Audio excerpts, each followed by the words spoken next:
जिंदगी और मौत के बीच बस एक सांस की दूरी होती है, या ये कहें कि एक गोली की दूरी। अभी सांस है, अभी नहीं।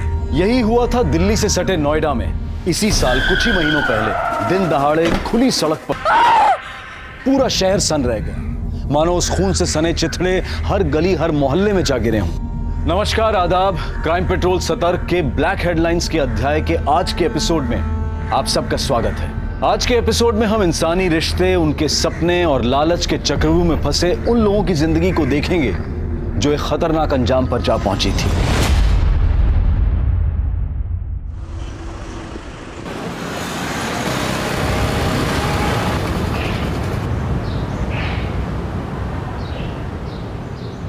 अम्मा, ये लो आपका आटा। अरे बेटा, बहुत जल्दी आ गया। चक्की में भीड़ नहीं थी क्या? अम्मा, अपने लिए कैसी भीड़? हम जहाँ खड़े होते चक्की की लाइन वहीं से शुरू हो जाती है। टीवी ज्यादा मत देखा कर, माथा खराब होने लगा है तेरा। मारा, अब ज्ञान देना शुरू मत करो यार।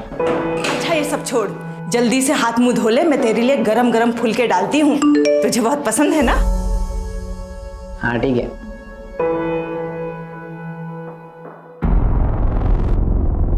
अम्मा, मैं आता हूँ। अरे कहाँ जा रहा है? अरे मैं यूं क्या यूं फुलके डालो ना। अरे बेटा खाना तो खा के जा। मैं आ रहा हूँ।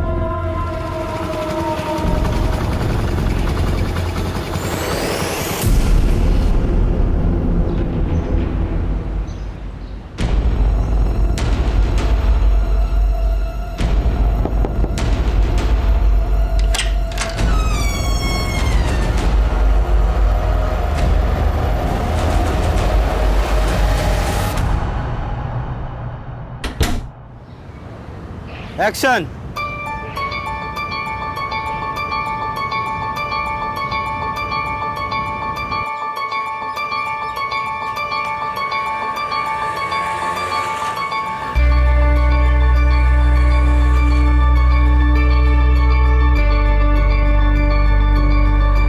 एक्सक्यूज मी, ये आपका वॉलेट वहां गिर गया था।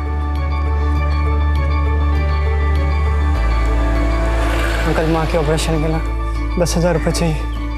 कहीं से अरेंज करा दो। माँ का ऑपरेशन नहीं हुआ, माँ मर जाएगी। अरे वाह रोहित, बहुत कमाल का वीडियो बनाया है। Thank you. वैसे कुछ तो बात जरूर है तुम में, तभी तो तुम्हारे सोशल मीडिया में लाखों में फॉलोअर्स हैं। ऐसी इंस्पिरेशनल वीडियोस बनाकर टिंग टोंग का स्टार बनाऊं मैं ना इसको अभी ऐप पर डाल देता हूँ, तो ये कल तक वायरल भी हो जाएगी। और उस पे पहला लाइक और कमेंट मेरा ही होगा। अच्छा, मैं निकलता हूँ, फिर मैं बाद में आता हूँ। बाय, मैं निकलता हूँ। अच्छा ठीक है।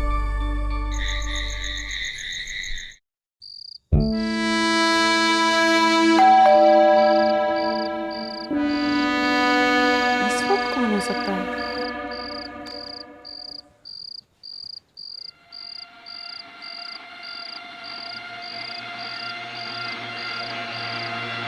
कौन है?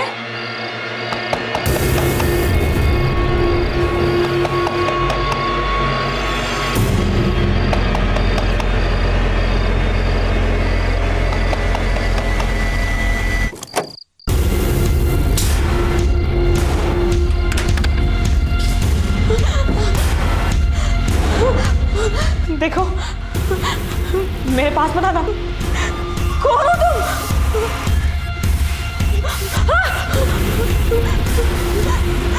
प्लीज छोड़ दो मुझे, प्लीज मुझे छोड़ दो।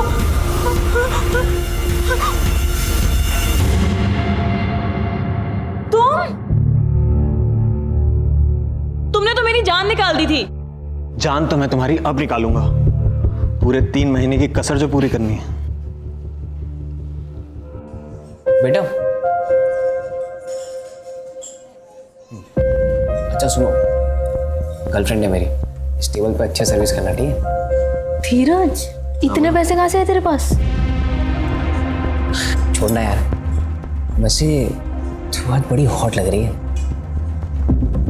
एक किस तो बनता है।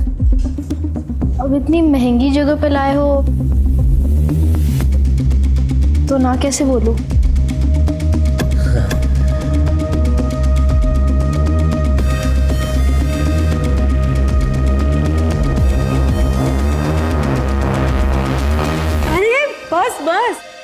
सारी कसर तुम्हें आज ही पूरी करनी है क्या? थोड़ा रेस्ट भी कर लो। अच्छा, तुम्हारे लिए कुछ खाना बनाओ? क्या खाओगे तुम?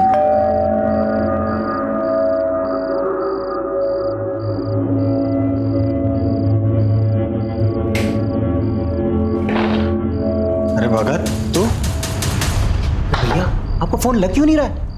मैडम आपसे बात करना चाहती है। अरे यार बैटरी खत्म हो गई, ला दे। ये लो ना। हेलो, क्या बात है, जब से बीवी के पास गए हैं हमें भूलने लगे हैं। अरे तुम्हें भूल सकता हूँ क्या? तुम तो मेरी जान हो। अच्छा विवेक, अब जब नोएडा पहुंच ही गए हो तो अपने यूपी, दिल्ली, हरियाणा के सारे काम निपटा लो और फिर आ जाओ यहाँ अपनी जन्नत गोवा में पूरे 2 महीने के लिए। क्या कहते हो? तुम्हारा आदेश सर आंखों पे। Bye, good night, love you.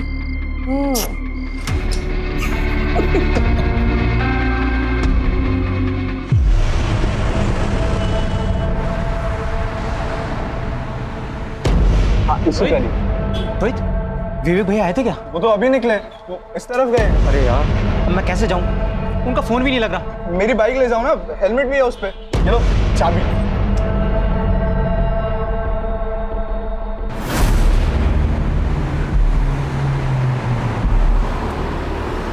विवेक भैया,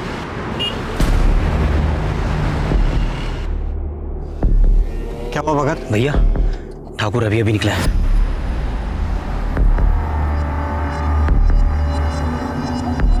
जैसा बोला था वैसा सब कुछ प्लान के मुताबिक होना चाहिए, समझ गए?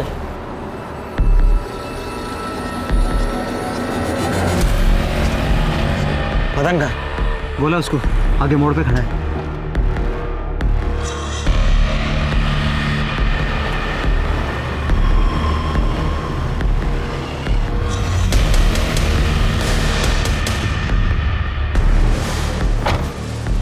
लोडेड है? पूरी भरी है भाई।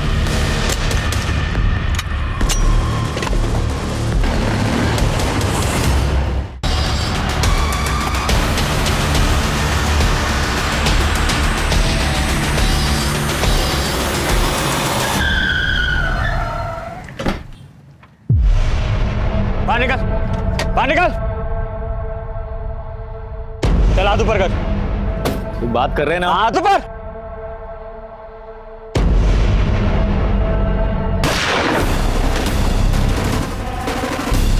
अरे चल, अरे पहुंच जाएगी, चल, छोड़ छोड़ दे।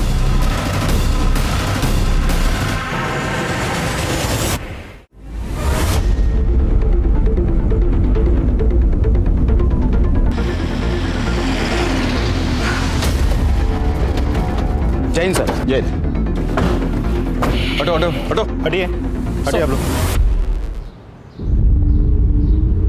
जैन सर। जैन सर, सामने कुछ लोग एक दूसरे पर गोलियां चला रहे थे। मैं यहाँ ड्यूटी पर था, उनको रोकने के लिए मुझे भी फायर करना पड़ा।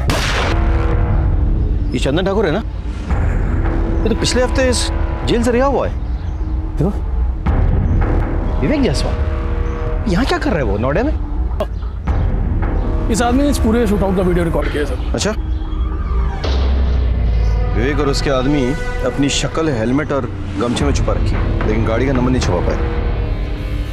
काम करो, सारे पुलिस स्टेशन को अलर्ट करो और खबरियों को एक्टिवेट करो। विवेक को देखकर तो ऐसा कभी नहीं लगा कि वो एक शातिर अपराधी है, तो फिर क्यों उसने दिन दहाड़े भरी सड़क पर ठाकुर की जान लेने की कोशिश की और खुद मारा गया? दिन दहाड़े खुली सड़क पर जो भयंकर हत्याकांड हुआ था, वो क्या बस यहीं थम जाने वाला था, या फिर ये आने वाले तूफान का आगाज था? और कितनों का खून बहने वाला था, और कितनों के परिवार उजड़ने वाले थे।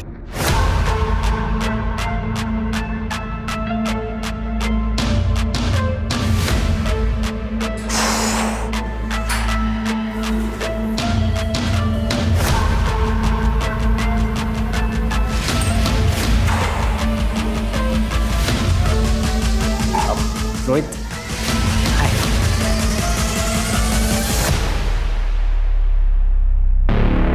हाय। ये मेरी फ्रेंड है काजल। हाय काजल। हाय, मैं आपकी बहुत बड़ी फैन हूँ। Thank you so much. So Dheeraj, she is your normal friend और स्पेशल फ्रेंड? स्पेशल फ्रेंड मतलब मेरी गर्लफ्रेंड है भाई। I thought so. देखिए, मैं आपकी तरह वीडियोस भी बनाती हूँ। Sure sure.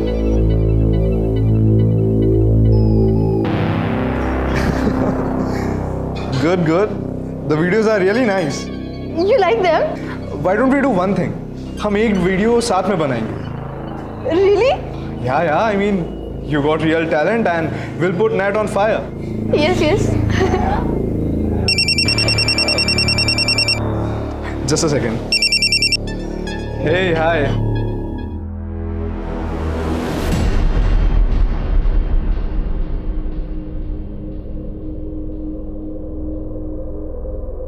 क्या हुआ? सब ठीक है ना? No, I'm fine. अच्छा, I'll leave. I'll see you guys later. Bye bye.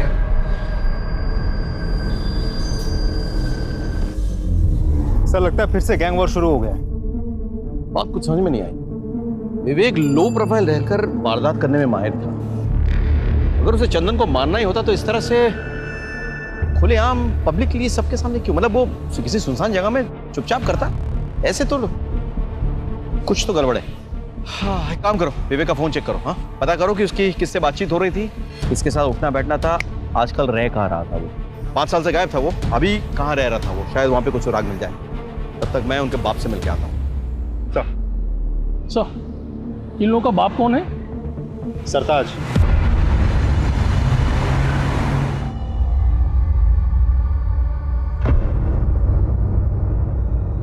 सरकार, आप?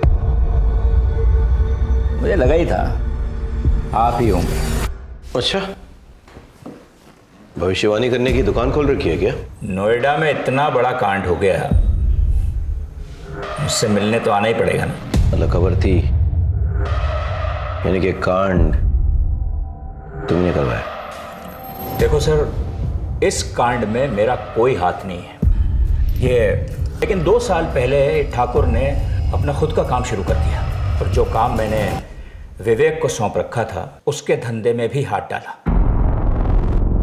फिर दोनों दुश्मन हो गए। बस इससे ज्यादा मुझे कुछ नहीं पता। 24 घंटे की मोहलत देता हूं, तफसील से सारी जानकारी चाहिए मुझे। 24 घंटे।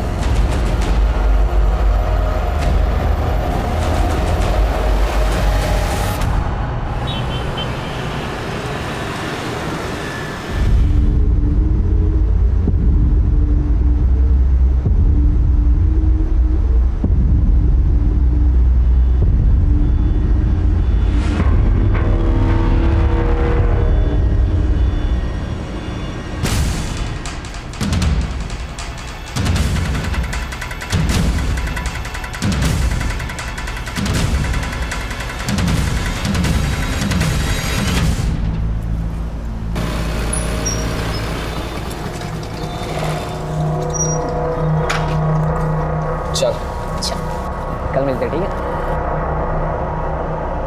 ये यहाँ क्या छुपा रहा है? कोई सरप्राइज है? ये कुछ नहीं है। तू मेरा अलावा किसी और से डेट कर रहा है ना? उसी के लिए लेना है गिफ्ट। तू पागल हो गई है क्या? तो दिक्कत क्या है? दिखा ना। काजल, मैंने कहा ना ऐसा कुछ नहीं है मेरे पास।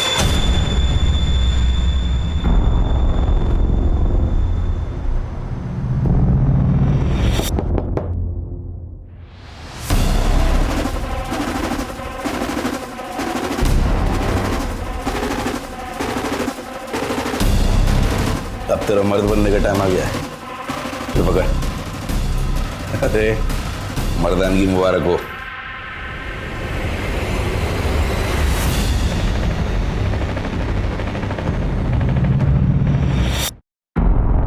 क्या है? हाँ? अरे तू भी यार कुछ भी। अगले महीने क्या है? दिवाली है ना, तो दीदी अपने बच्चों के साथ घर आई हुई है। और अम्मा ने अपने भांजों के लिए कुछ खिलौना खरीदने के लिए गया है, तो बस वही हमने यही खरीदा है। मैं तो डरा ही दिया था। एक सेकंड, तुझे क्या लगा ये असली है? हाँ। हम कोई गैंगस्टर बनने वाले हैं क्या? वो धीरे बोल, कोई सुन लेगा। हाँ, तो हम किसी से डरते हैं क्या? नोएडा के होने वाले बादशाह हम क्या? बादशाह। हाँ। बाय। जवानी की दहलीज पर कदम रख रहे धीरज के हाथों में जानलेवा हथियार देकर क्या उसे भी गुमराह किया जा रहा था, या फिर धीरज खुद जानबूझकर गुनाह के दलदल में अपने पांव रखने जा रहा था? उसके मन में पिस्तौल की मदद से अपनी मर्दानगी साबित करने की ख्वाहिश क्यों और कहां से आई? और अभी अभी घटी घटना का 17 साल के धीरज से क्या वास्ता था?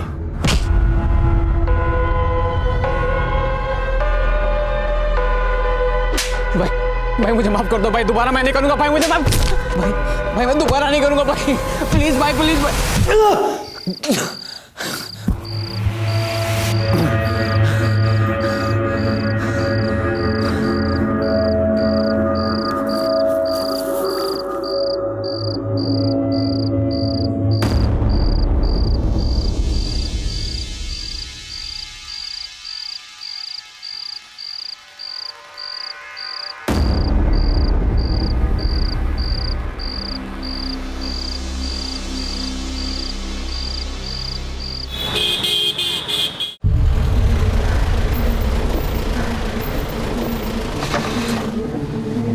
सर, विवेक जायसवाल के कॉल रिकॉर्ड्स। नोएडा सेक्टर 37 में रहता था विवेक जायसवाल? जी सर, कॉल रिकॉर्ड्स के मुताबिक पिछले 4-5 दिनों से रात भर उसके मोबाइल का लोकेशन वहीं का दिखा रहा है। पता करो वो किसके साथ रहता था, क्या क्या करता था। हाँ,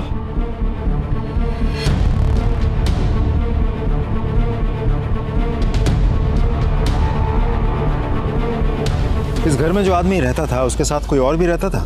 हाँ साहब, उनकी बीवी रहती थी, उनसे ज़्यादा बातचीत नहीं थी हमारी। और दोनों के अलावा किसी और के भी आना जाना था? हाँ साहब, एक आदमी आता था। एक दिन मैं मार्केट जा रही थी तो उस आदमी के साथ में जाता हुआ मैंने देखा।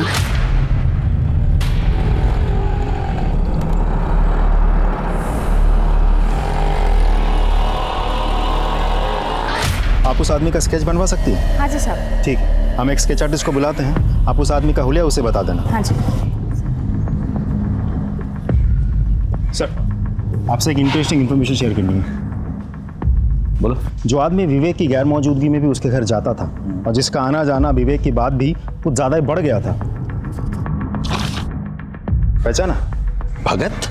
ये तो विवेक का राइट हैंड मैन है। सर, इसे पैरोल मिली थी और ये भाग गया था। इंटरेस्टिंग। भगत? एक मिनट। हाँ विनय बोलो। सर, सेक्टर 2 हत्याकांड में जिस कार का इस्तेमाल हुआ था उसकी डिटेल्स हमें आरटीओ ऑफिस से मिल गई है। वो कार किसी भगत के नाम पर रजिस्टर्ड है। भगत को ढूंढना जरूरी है। अच्छा, उसका मोबाइल नंबर रजिस्टर्ड है क्या?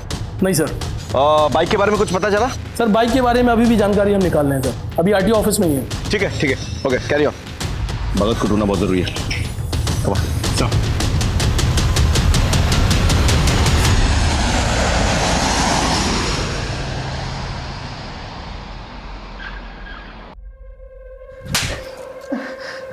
ये सब हुआ कैसे और तू कहाँ मर गया था तब?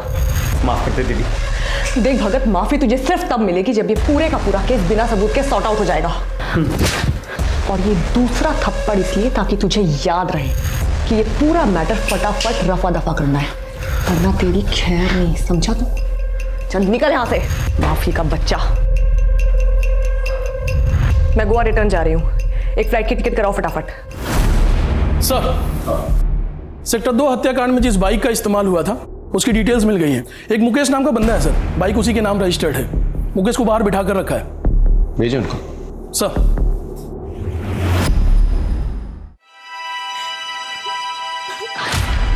तुमने तो मेरी जान निकाल दी थी। जान तो मैं तुम्हारी अब निकालूंगा, पूरे 3 महीने की कसर जो पूरी करनी है।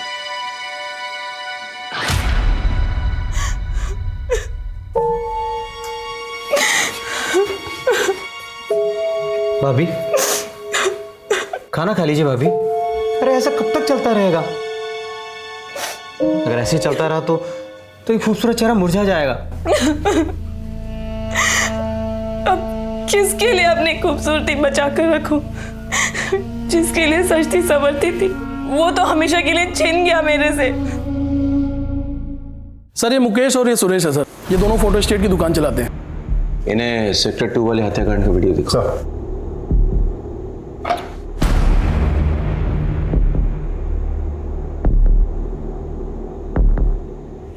इस बाइक को पहचानते हो? जी, ये तो मेरी बाइक है और हेलमेट भी मेरा ही है। और हेलमेट के अंदर? सर, मैं नहीं हूँ। तुम नहीं हो तो फिर तुम हो? नहीं सर, भगवान कसम, मुझे तो बाइक चलानी भी नहीं आती सर। तो फिर कौन है? तो ये है ना? बोल।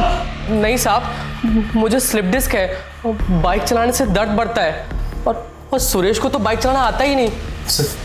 तो मैंने बाइक अपने दोस्त को दी थी। अच्छा, तो तुम्हारे गैंग में एक और मेंबर है? हमारी कोई गैंग नहीं है सर। अच्छा चल, कोई गैंग नहीं है, दोस्त है। कौन है दोस्त? रोहित। तो रोहित ने गोली चलाई? नहीं सर, रोहित से तो ये छोटा लग रहा है, और वैसे भी sir Rohit social media star है, सब यंग लड़के लड़कियां उसे जानते हैं। ये फोटो देख, जानता है इसे? हाँ, ये तो हमारे शॉप पे आते थे फोटो स्टेट कराने। क्या बात है सर जी, आप कब आ गए? बस कुछ दिन पहले। कैसा हीरो? बस मस्त भैया, आपका आशीर्वाद है। मुकेश, ये ले इसकी 3 कॉपी कर दे। तो इस नामचीन गैंगस्टर को जानते हो तुम? दोस्ती है तुम्हारी? नामचीन गैंगस्टर? नहीं सर, ये तो विवेक भैया है, ये तो बड़े शरीफ आदमी थे। इस शरीफ आदमी से तुम्हारी पहचान किसने करवाई? सर रोहित ने मिलवाया था। रोहित कहाँ पे है? नहीं पता सर। सर मैं फोन करता हूँ। स्पीकर पे डाल। जी sir. The number you are trying to call is currently switched off. Please try again later. दोनों को बिठा के रखो और रोहित का पता लगा। चलो। धीरज, मैंने तुझे जो घोड़ा दिया था ना, अब उसका इस्तेमाल करने का वक्त आ गया है। ये दोनों मेरे आदमी हैं, दीपक, सपरू। ये तेरे साथ जाएंगे तेरा जिगरा देखने के लिए। जी भैया। सर, और उसके सेक्टर 2 हत्याकांड में सर जिस बाइक का इस्तेमाल हुआ था, वो बाइक गोल मंदिर के पीछे एक दुकान है उसके सामने से मिल गई है। ये उस दुकान की सीसीटीवी फुटेज है सर।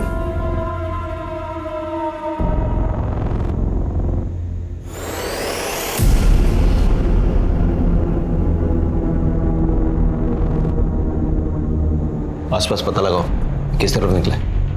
सर।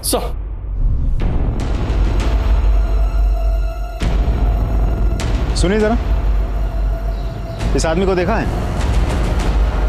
हाँ सर, ये आदमी यहाँ पर आया था, मुझे लेके वहाँ से एक बंगलों में गया, वहाँ से एक मैडम लिए, सेक्टर नंबर 10 में लोग को छोड़ा मैं। तुम्हें इतना सब कुछ कैसे याद है? सर वो मैडम बहुत रो रही थी, इसीलिए मुझे याद है। अभिषेक,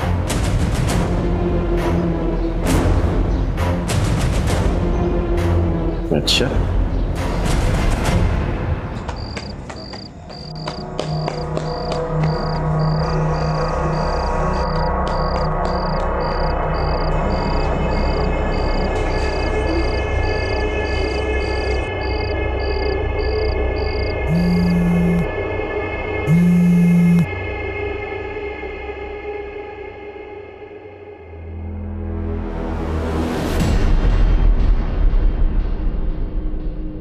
hello. Okay okay, no problem, मैं अभी आती हूँ। हाँ। हेलो अंकल, वो आपकी दुकान पे ना मेरी पर्स रह गई है, घर की चाबी भी उसी में है। माँ जगराते गई है, घर देर से लौटेगी। अब घर कैसे जाऊँ समझ ही नहीं आ रहा। नहीं, आपको यहाँ आने की कोई ज़रूरत नहीं है, मैं आती हूँ ना, मैं आपके घर आके दुकान की चाबी ले लूँगी, दुकान से अपनी पर्स लेके आपको चाबी लौटा दूँगी। हाँ, ओके, थैंक यू अंकल। मासूम काजल घर पे होने के बावजूद झूठ बोल रही थी। क्या वो इस केस से जुड़ी किसी बात को छुपा रही थी या किसी नए अपराध का खुद शिकार बन रही थी? मामला दिन ब दिन बिगड़ता जा रहा था। रागनी, अरे तू मुझे बहुत भाती है रे। अरे तेरा विवेक तो चला गया ना इस दुनिया से, अब कहाँ दर दर के ठोकर खाएगी। हाँ कर दे, रानी बना के रखूंगा, खुश रखूंगा तुझे। हाँ तो कह दे।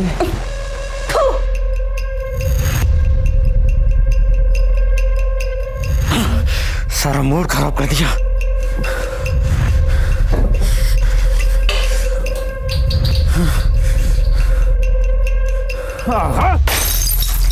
दो पैक मार कर आता हूं, फिर तुझसे प्यार करता हूं जी भर के।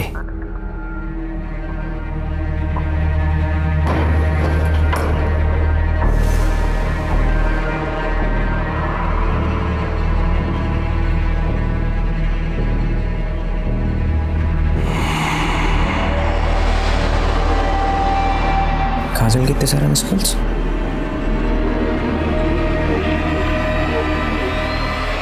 हाँ काजल,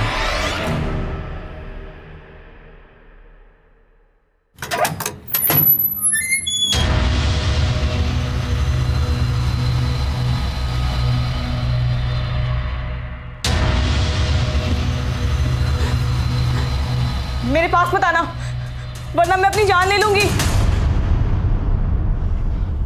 चलो खोलो।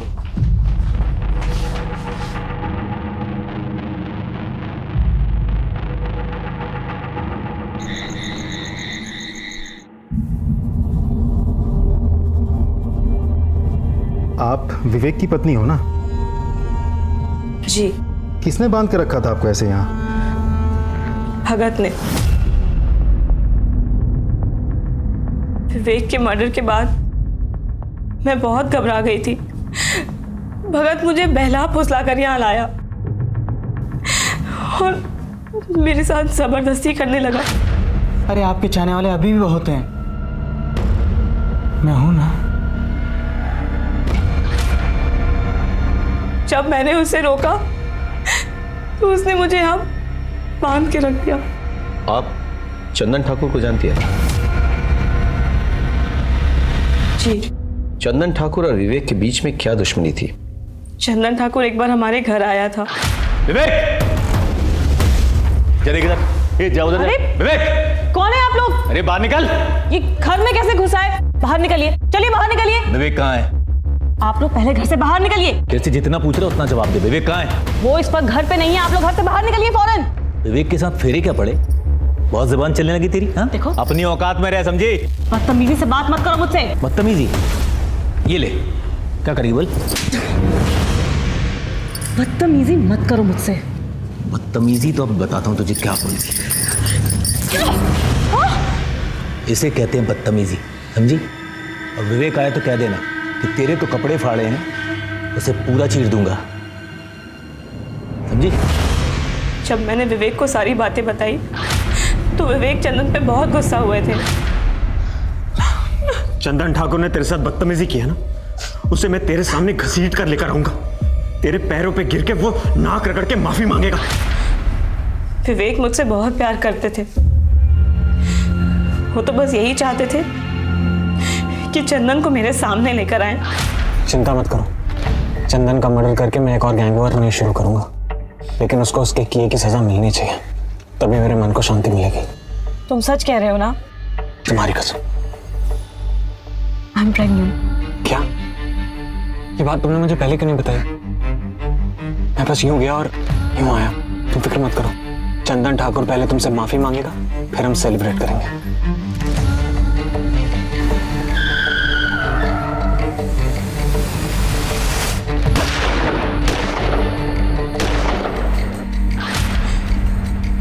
वो मेरी और हमारे होने वाले बच्चे की झूठी कसम कभी भी नहीं खा सकते। अच्छा, भगत का नंबर तो होगा आपके पास? हाँ सर, पर भगत ने अपना और मेरा फोन और सिम दोनों ही डिस्ट्रॉय कर दिया विवेक के मर्डर के बाद। विवेक चंदन को नहीं मारना चाहता था, विवेक ने हवा में फायर किया, करेक्ट? लेकिन विवेक को गोली लगी। भैया! गोली किसने लगाई? हमारे पेट्रोलिंग कांस्टेबल। फिर ये दूसरा बंदा है, इसने चंदन को गोली मार दी और उसके बाद ये विवेक को यहाँ से लेके जाने की कोशिश कर रहा था, लेकिन भगत ने आगे इसके कान में कुछ फुसफुसाया। पता नहीं क्या कहा, शायद ये कहा कि विवेक मर चुका है, लेट्स एस्केप। जो भी है, कुछ गड़बड़ है, समझ रहे हो? इस कांस्टेबल से बात करनी होगी और भगत का पता लगाना होगा, क्योंकि वो जानता है कि ये बंदा। सर, एक इंफॉर्मेशन मिली है सर। रोहित ने अपना फोन थोड़ी देर के लिए स्विच ऑन करके किसी काजल नाम की लड़की को फोन किया और उसके बाद से उसका मोबाइल स्विच ऑफ हो गया। कहाँ रहती है काजल?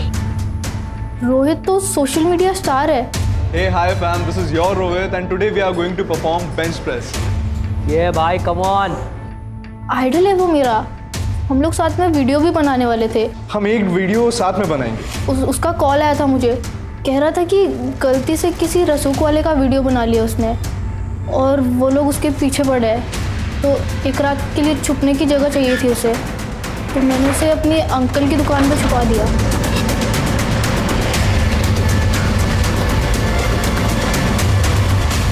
कौन से? ये दुकान है। शटर खोलो।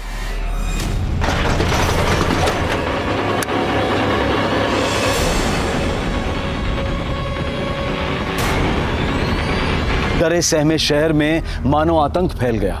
नोएडा में सेक्टर 2 हत्याकांड के बाद टिंग टोंग स्टार रोहित की गोली मार के हत्या। कहीं इस हत्याकांड के तार सेक्टर 2 हत्याकांड से जुड़े हुए तो नहीं है? सड़क पर हुए हत्याकांड की तहकीकात चल ही रही थी कि उसी केस से जुड़ी रोहित की हत्या ने इस पेचीदा केस को और भी उलझा दिया। किसी की जान लेने के लिए एक गोली भी काफी होती है, लेकिन जब गोलियों की बौछार करके किसी की हत्या की जाए तो इसका मतलब होता है कि मारने वाला या तो कुछ साबित करना चाहता है या फिर वो अपनी गहरी नफरत का इजहार कर रहा है। इस केस में वाकई हुआ क्या था, आइए देखते हैं। सर, सेक्टर 2 शूटआउट में भगत शामिल था। रागिनी को बंधक भी भगत नहीं बनाया था। सर, मुझे तो लगता है रोहित का मर्डर भी भगत नहीं। भगत क्यों रोहित को मारना चाहेगा? सर, भगत रोहित की बाइक लेके गया था। मेरी बाइक ले जाओ ना, हेलमेट भी है उस पे। ये लो चाबी। तो हो सकता है रोहित के पास भगत के बारे में कुछ ज्यादा ही जानकारी थी, जो आगे चल के भगत के लिए खतरनाक साबित हो सकता था। भगत वैसे भी हमसे भाग ही रहा था, हमारे रडार पे था वो। हम कैसे भी करके अगर रोहित तक पहुंच जाते तो शायद रोहित भगत के बारे में सारी जानकारी हमें दे देता और भगत का गेम ओवर हो जाता। अच्छा, ये सेक्टर 2 शूटआउट में जो कांस्टेबल इन्वॉल्व था वो कब आ रहा मिलने? सर, वो कल सुबह पुलिस स्टेशन आ रहा। सर, चंदन ठाकुर ने मुझे 2 लाख रुपए देने का वादा किया कि जब विवेक उसे किडनैप करने आएगा तो मैं उसे मार दूं। और सर, जब वो विवेक उसे किडनैप करने आया, उसने पहले हवा में फायर किया और मैंने मौका पाते ही विवेक पे गोलियां दाग दी भैया, और ऑन द स्पॉट मर गया। मगर ये मदन गड़बड़ कर गया। इसने डर के मारे चंदन पे गोलियां चला दी सर, और वो भी वहीं मर गया। जो मेरे पैसे तो नहीं मिले सर, अब मेरी नौकरी भी जाएगी सर। प्लीज सर, गलती होगी सर। क्या इस प्लान में विवेक की पत्नी शामिल थी? और इसका लूज sir, please sir, forgive me sir. Ragini ji, जब भगत आपको यहाँ से ले गया और बंधक बना के रखा, तब उसकी बातों या चाल से आपको कुछ अंदाजा हुआ कि वो कहाँ जाने वाला था, किससे मिलने वाला था, क्या करने वाला था? जी नहीं। याद कीजिए रागिनी जी, प्लीज।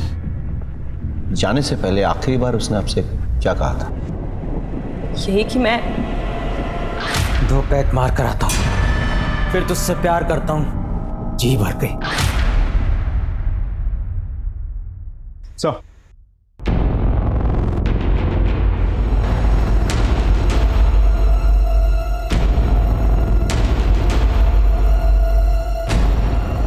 इस आदमी को देखा है? हाँ सर, आया था 1-2 दिन पहले।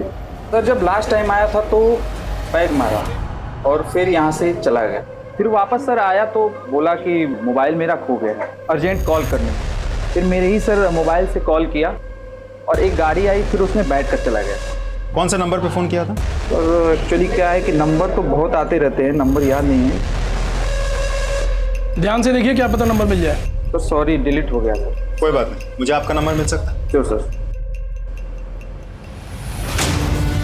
हेलो, सब इंस्पेक्टर अभिषेक त्रिपाठी बोल रहा हूँ। मैं आपको एक नंबर भेज रहा हूँ, उस नंबर के पिछले 1 हफ्ते के कॉल डिटेल्स चाहिए मुझे। सर, बार मैनेजर की कॉल रिकॉर्ड्स आ गई है। भगत ने उसके नंबर से जिस नंबर पर कॉल किया था, वो नंबर किसी मनोज शास्त्री के नाम पर रजिस्टर्ड है। मनोज शास्त्री? सर, ये नंबर आपका है? जी सर, ये नंबर मेरे नाम पे है, पर मेरे पास नहीं है।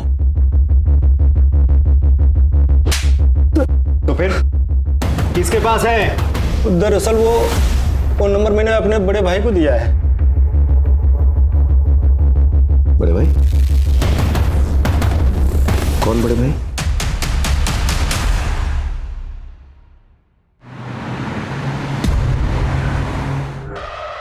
ग्रेटर नोएडा के पास जो गोडाउन्स हैं, उसमें गोडाउन नंबर 3 के पीछे एक छोटी सी रोड जाती है। वहाँ आगे जाके लेफ्ट में एक छोटा सा मकान है। भगत आपको वहीं मिलेगा।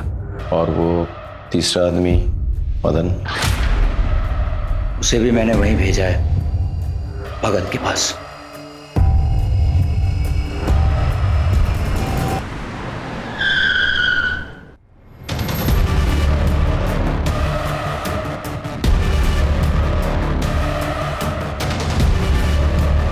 ए भगत, पुलिस सर, वो रहे। ए विभाग, ए रुक रुक, ए रुक, ए रुक रुक।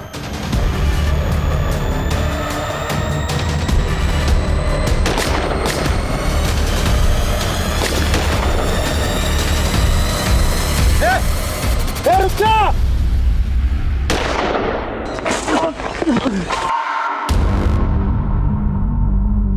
चल क्यों किया ऐसा? ऐसा क्यों किया तूने? बोल बोल, क्यों किया तूने ऐसा?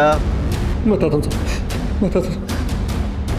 साहब। ठाकुर ने मुझे अपनी तरफ मिला लिया था। विवेक भैया की गर्लफ्रेंड नंदिता मैडम को भी मैंने इस प्लान में शामिल कर लिया था। उनके कहने पर ही विवेक भैया गोवा से नोएडा अपनी पत्नी से मिलने आए और हमने ठाकुर को किडनैप करने का प्लान बनाया। ठाकुर को किडनैप करके माफी मंगवाना हमारा मकसद नहीं था साहब। हम तो चाहते थे कि इस गहमा गहमी में विवेक भैया फंस जाएं और हम कांस्टेबल असद के हाथों उन्हें मरवा दें। लेकिन मदन ने ठाकुर को मार दिया। हमारा प्लान फेल हो गया साहब। कहाँ मिलेगी नंदिता? नंदिता कहाँ मिलेगी? गोवा में, आराम भोली बीच के पास। गोवा पुलिस से कांटेक्ट करो, नंदिता को अरेस्ट करने का इंतजाम करो। सब।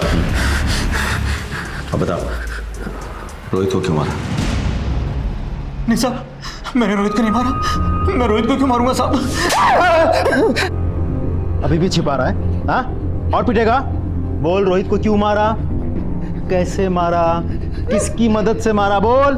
साहब आपको सब कुछ तो बता दिया। अगर मैं रोहित को मारता तो वो भी बता देता ना साहब। भगवान का मैंने रोहित को नहीं मारा साहब। क्या इस प्लान में विवेक की पत्नी शामिल थी? नहीं सर, वो तो सीधी सादी औरत है।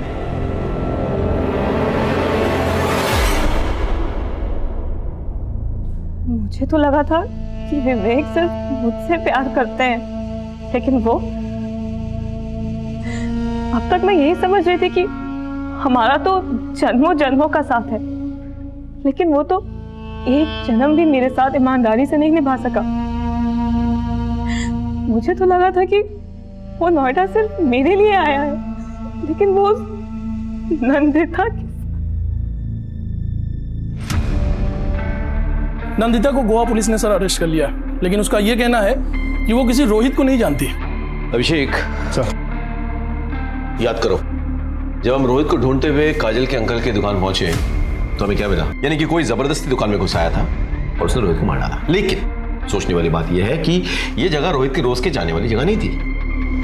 शायद वो पहली बार गया था, तो किसी को कैसे पता कि रोहित वहां है? Important point. ये सोचो कि काजल के अलावा और कौन जानता था कि रोहित उस दुकान में छिपा हुआ है? रोहित दुकान में छिपा हुआ था, ये बात तुम्हारे अलावा और किसी को पता था? नहीं सो। आयशा, हाँ। अच्छे से याद करके बताओ, शायद तुमने किसी और को बताया हो।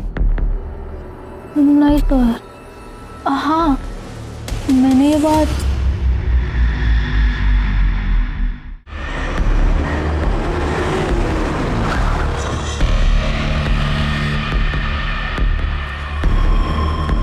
धीरज, तुमसे कुछ पूछताछ करनी है हमें।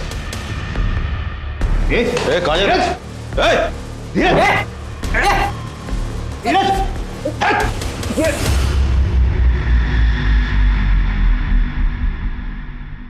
सर मैं सच बताता हूँ, मुझे माफ कर दीजिए सर।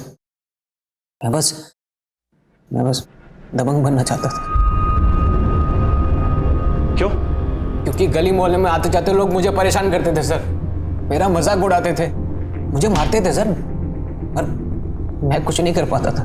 फिर मैंने एक दिन मंदीप भैया को देखा, लोगों ने सलाम दुआ कर रहे थे, उनके पैर छू रहे थे। मैंने सोचा मुझे भी ऐसी इज्जत चाहिए, इसलिए मैंने उनसे दोस्ती कर ली। अपनी काबिलियत और मर्दानगी साबित करने के लिए उन्होंने मुझे रोहित को मारने का काम दिया। इसे जानता है? नहीं भैया। इसे मारना है, इसे ढूंढ और जैसे ही दिखे मुझे खबर कर। इत्तेफाक से रोहित को मेरी गर्लफ्रेंड काजल ने उसके अंकल की दुकान पर छुपा कर रखा था। धीरज, पता है आज क्या हुआ? क्या हुआ? वो सोशल मीडिया स्टार है ना रोहित, तुम्हारा दोस्त, उसका कॉल आया था मुझसे हेल्प मांग रहा था। उसे ना एक रात के लिए छिपने की जगह चाहिए थी। मैंने उसे छिपा दिया अपने अंकल की दुकान पे। मैं गया वहां पे, मैंने दुकान का ताला तोड़ दिया। धीरज तू? और मैंने रोहित को गोलियों से मार दी। ये क्या है?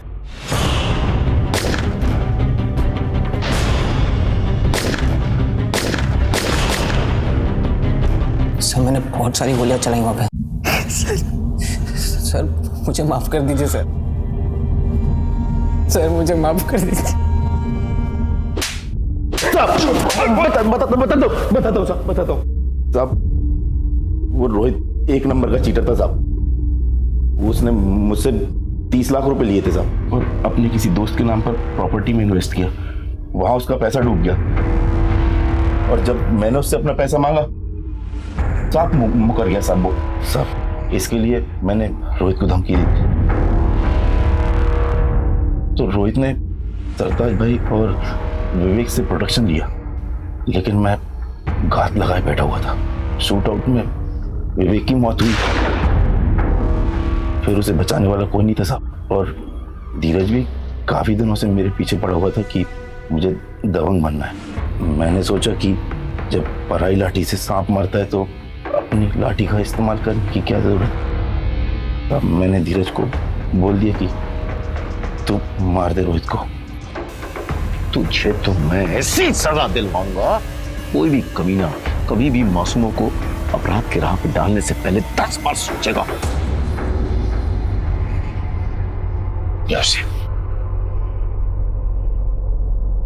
आमतौर पर आपराधिक जीवन की शुरुआत कच्ची उम्र में होती है। फिल्मों और दूसरे माध्यमों में जिस तरह से दबंग, डॉन्स और गैंगस्टर्स को ग्लैमरस रूप में परोसा जाता है, उसका गहरा असर कच्ची उम्र के बच्चों पर पड़ता है। धीरज के साथ भी यही हुआ था। काश उसकी मां अपने लाडले की चाल ढाल में आए बदलाव को समझकर उसे रोक पाती, तो आज धीरज गुनहगार नहीं बनता।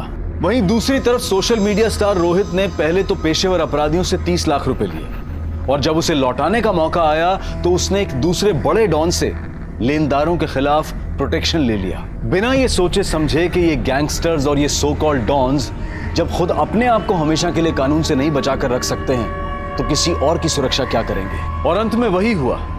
रोहित, धीरज और मनदीप के गुंडों की गोलियों का निशाना बना। अपने घरों में अपने बच्चों की संगत पर नजर रखें, उनके चाल चलन में आ रहे बदलाव को अनदेखा ना करें, और अपने घर में, अपने समाज में ऐसा वातावरण बनाएं कि इनकी अगली पीढ़ी के आदर्श वाकई में आदर्श व्यक्ति हो। अब मैं अनूप सोनी आपसे विदा लेता हूं। फिर मुलाकात होगी क्राइम पेट्रोल सतर्क के ब्लैक हेडलाइंस अध्याय में एक और नए केस के साथ। और याद रखें, क्राइम और आपके बीच में सिर्फ इतना फर्क है कि आप कितने सतर्क हैं। सतर्क रहें, सुरक्षित रहें। जय हिंद।